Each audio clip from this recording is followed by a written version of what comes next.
Chapitre 9. Je restais là, frappé de stupeur, le regard fixé sur la porte. Les pas se rapprochaient de plus en plus. « Au secours !» m'écriai-je. « Au secours !» Monsieur Mortimer allait apparaître d'une seconde à l'autre, et c'en serait fini de moi. J'étais prise à mon propre piège, faite comme un rat, ou comme une de ces tortues. Et après, allais-je subir le même sort que ces chers timides amis? Allait-il me croquer?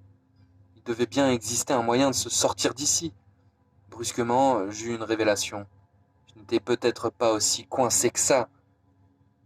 S'il a fermé sa porte de l'intérieur, pensai-je, je peux donc l'ouvrir, à moins qu'il n'ait utilisé une clé, auquel cas je suis fichu. J'avais raison. Miracle! Il n'y avait qu'un banal verrou.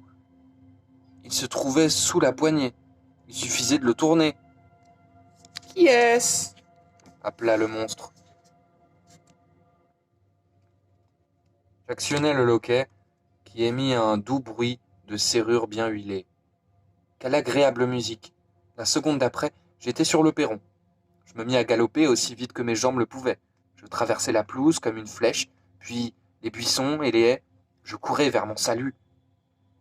Je ne pris le temps de respirer qu'après avoir franchi le coin du bâtiment. Je jetai un coup d'œil inquiet en arrière. M. Mortimer avait repris son apparence normale et se tenait immobile sur le pas de la porte. Il écarquillait les yeux. M'avait-il vu? Avait-il découvert que je l'espionnais? J'espérais que non. Je ne voulus pas m'en assurer. À présent, une seule chose comptait. Filer d'ici. Le soleil disparut derrière la cime des arbres, projetant des ombres immenses. Je m'enfuis tête baissée et victorieuse. Je m'en étais sortie, et vivante. Je fonçais jusqu'à la maison de Steph. Il était toujours devant chez lui, assis sur un tronc d'arbre, et il continuait de démêler le long ruban élastique de son frisbee bleu. Il était tellement concentré qu'il ne me remarqua pas. Sans même reprendre mon haleine, je lui criai « Ça y est, je l'ai vu! Monsieur Mortimer est un monstre !» Il sursauta éberlué. « Je l'ai vu !» répétai-je. Je me pliai en deux pour reprendre ma respiration. Je haletais comme un chien.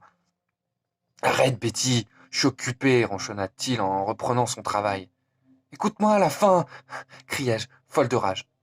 Je hurlais si fort que je ne reconnus même pas ma propre voix. Mais il ne s'intéressait pas du tout à ce que je lui disais, s'excrimant sur sa stupide ficelle. « Steph, je t'en supplie !» J'étais seul dans la bibliothèque. Il s'est transformé en une créature horrible. Il mangeait ses tortues.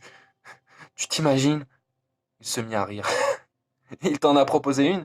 C'était pas drôle. J'ai eu tellement peur. Je dis la vérité cette fois. Il ne broncha pas et me tendit son disque.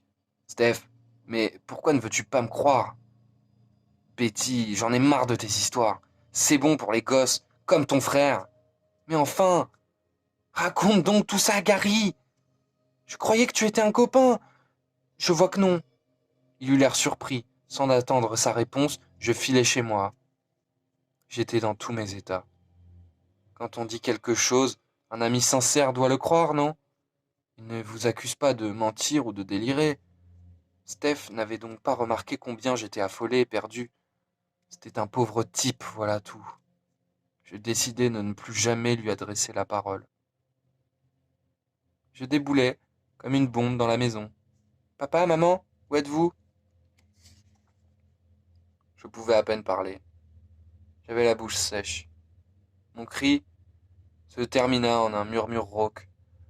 Je trouvai Gary dans le salon, couché sur le plancher, la figure à 10 centimètres de la télé. « Tu vas t'abîmer les yeux. Où sont papa et maman ?» demandai-je.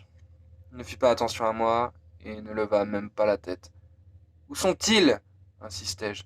« Au supermarché » répondit-il enfin. « Je dois leur parler, c'est urgent. Ils reviennent quand ?»« Je sais pas » fit-il tranquillement, haussant les épaules. « Et puis la barbe à la fin.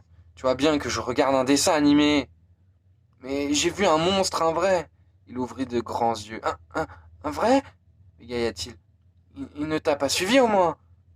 Il devenait tout pâle. « J'espère que non !» Je me précipitai à la fenêtre personne. Je montai dans ma chambre, furieuse et pleine de désarroi. Je fis 2 pas et faillis m'évanouir de peur. Installé dans mon lit, sous mes couvertures, un gnome poilu reposait sa tête rabougrie sur mon oreiller. Sa bouche grande ouverte et édentée était tordue par un sourire grimaçant.